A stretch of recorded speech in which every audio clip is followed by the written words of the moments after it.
Bonjour à tous. Alors aujourd'hui, une petite vidéo sur comment choisir son vélo et comment le garder. Alors voici un petit comparatif des différents types de vélos et des éléments qui le composent. Alors pour vous aider à trouver le vôtre. Pour nous, personnellement, le vélo et plus particulièrement le vélo électrique est un indispensable dans nos voyages en camping-car parce que nous sommes souvent excentrés des centres-villes, à plus de 3 km, et parce que avec nos camping-cars, on ne peut pas aller partout. Eh bien, avec le vélo, c'est vrai que ça peut être une solution.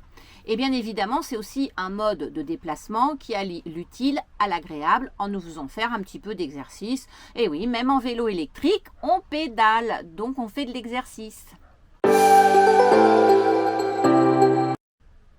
Nous allons tout d'abord parler du poids du vélo. Alors, le poids, comme on dit, c'est le nerf de la guerre des camping-caristes.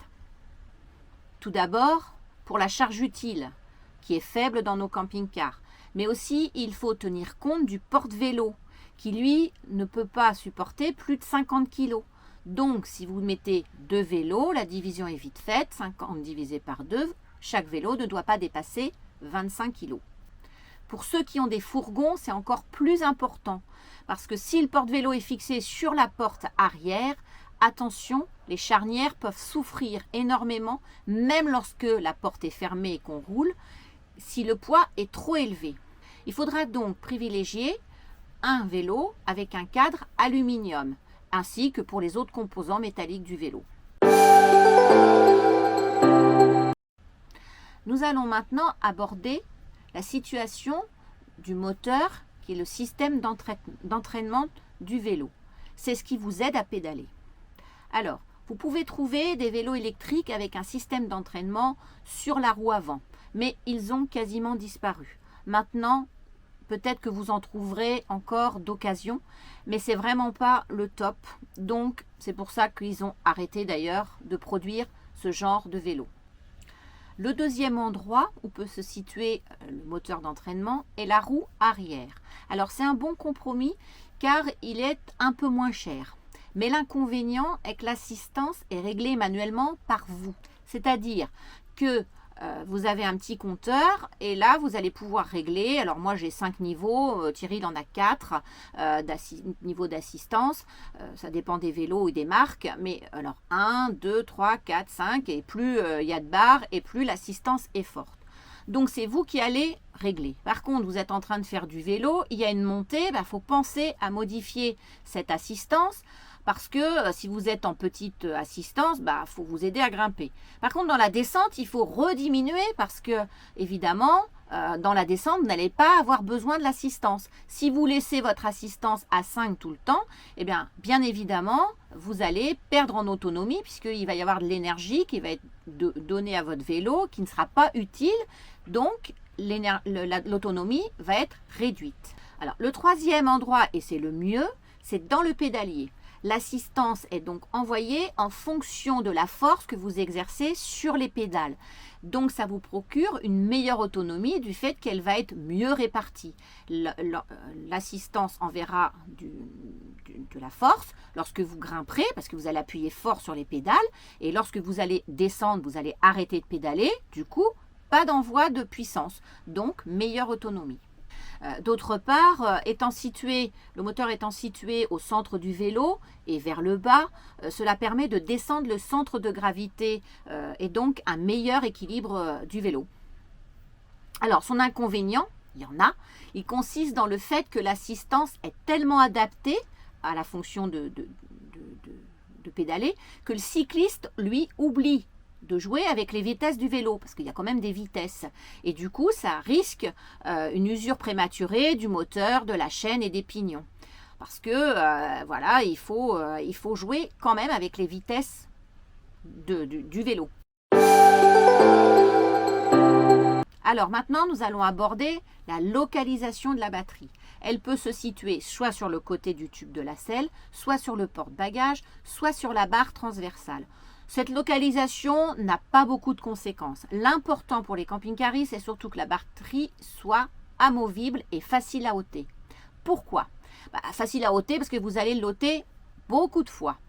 Et puis ensuite, le premier avantage, c'est que vous allez pouvoir l'enlever pour mettre vos vélos sur le porte-vélo. Toujours, comme je disais, ça va diminuer de 3 kg par vélo la charge sur le porte-vélo.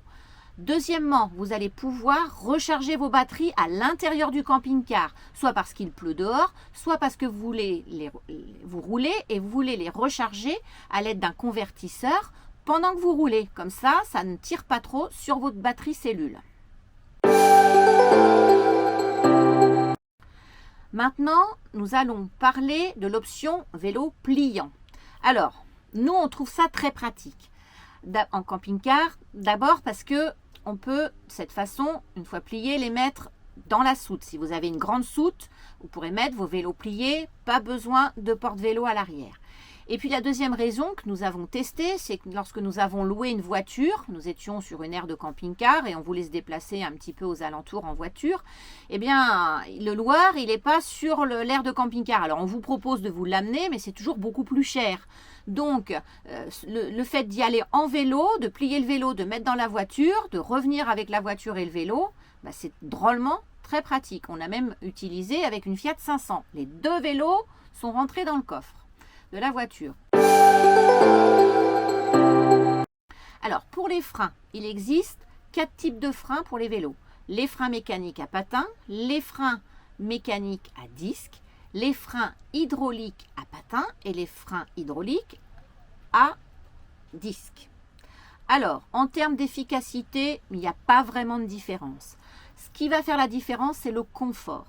Lorsque vous allez appuyer une toute petite pression sur votre frein, lorsque c'est un frein hydraulique, ça va freiner tout de suite.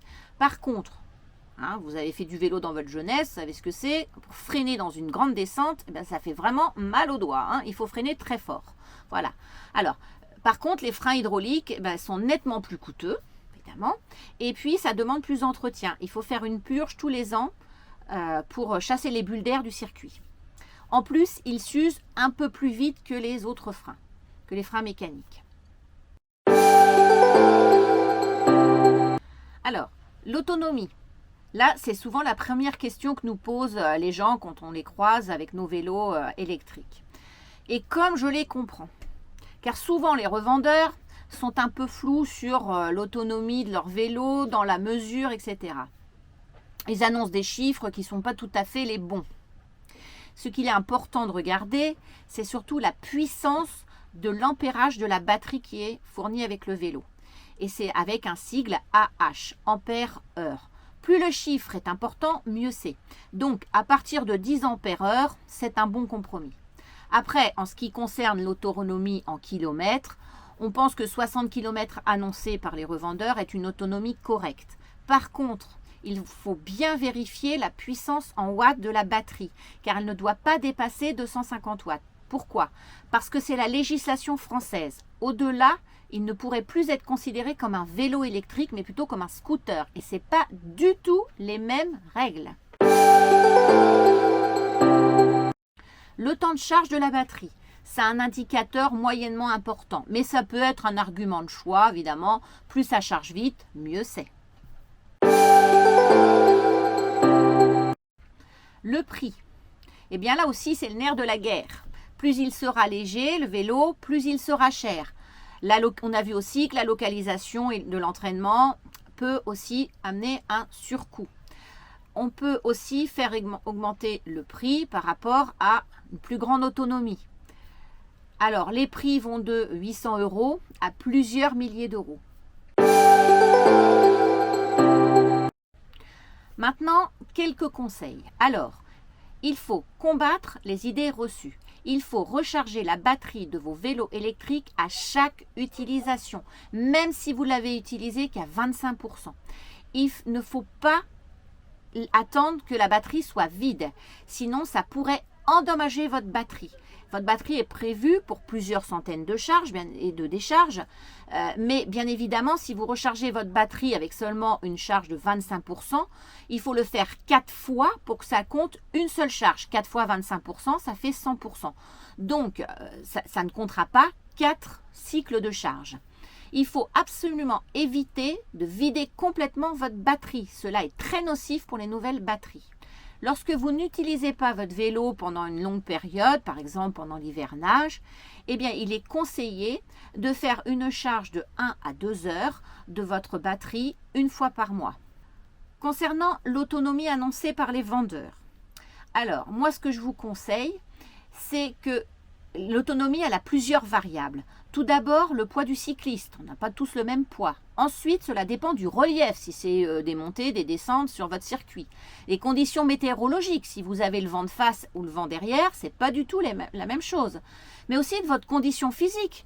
Si vous êtes un grand cycliste, vous allez très peu utiliser l'assistance. Par contre, si vous avez des problèmes de santé comme moi, vous allez beaucoup plus solliciter l'assistance. Donc, cela doit rester, le chiffre que vous donne le vendeur doit rester vraiment une référence pour comparer d'un vélo à l'autre.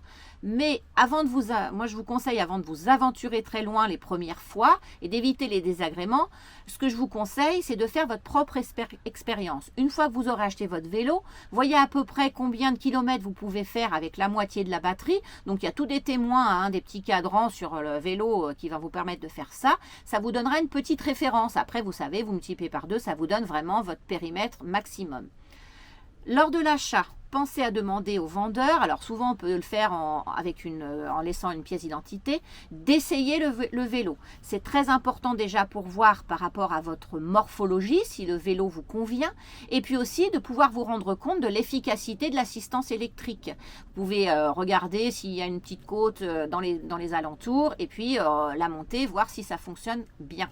Pour les vélos qui ont le moteur dans le pédalier, comme je l'ai dit précédemment, il faut impérativement faire jouer les vitesses, c'est-à-dire rétrograder avant l'arrêt au feu par exemple. C'est comme pour les voitures et pour redémarrer, on redémarre en petite vitesse. Alors je parle des vitesses du vélo, pas les vitesses d'assistance, parce que sinon vous risquez d'abîmer votre moteur, le pignon et les chaînes. Pour les vélos électriques, il faut prévoir également une révision par an auprès de revendeurs de cycles, soit celui chez lequel vous l'avez acheté, soit d'autres revendeurs, si ce n'est pas au bon endroit. En ce qui concerne la batterie, il va falloir la changer au bon moment, c'est-à-dire quand vous pourrez constater une réelle baisse d'autonomie ou une perte de puissance vraiment importante dans les côtes, par exemple.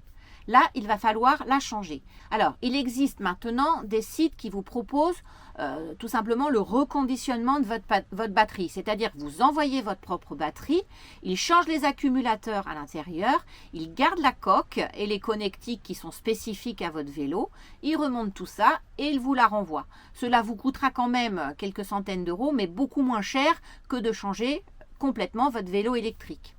Alors, nous avons trouvé, nous, un site qui nous paraît pas mal, c'est velobatterie.fr, qui a l'avantage d'être une entreprise française qui reconditionne les batteries et qui vous offre donc, après reconditionnement, une garantie de 2 ans. Bon, le plus dur, peut-être une fois que vous avez acheté votre vélo, maintenant, c'est de le garder. Alors, ne le garez pas n'importe où. Protégez-le de la pluie, de la poussière. Et puis, il faut aussi dissuader les voleurs lorsque vous l'utilisez. Alors, l'idéal, c'est d'enlever la batterie. Bon, d'accord.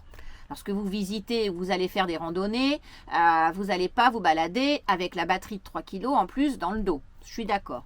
Mais bon, quand par contre, vous mettez vos vélos sur le porte-vélo, on a dit tout à l'heure pour le poids, c'était bien d'enlever la batterie, mais en plus, c'est quand même un peu dissuasif pour le vol, parce que voler un vélo qui n'a pas de batterie, un vélo électrique qui n'a pas de batterie, ça n'a pas bien beaucoup d'intérêt.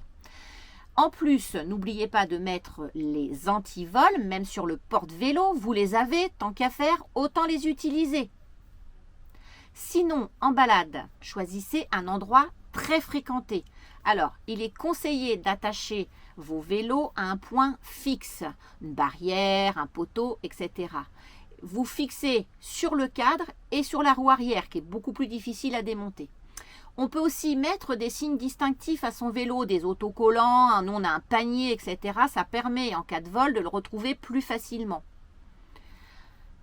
Alors, maintenant, il faut trouver le bon antivol. Alors là, c'est pareil. C'est le compromis entre le poids, l'encombrement, la résistance à l'effraction. Alors, nous, on utilise 2 types d'antivols.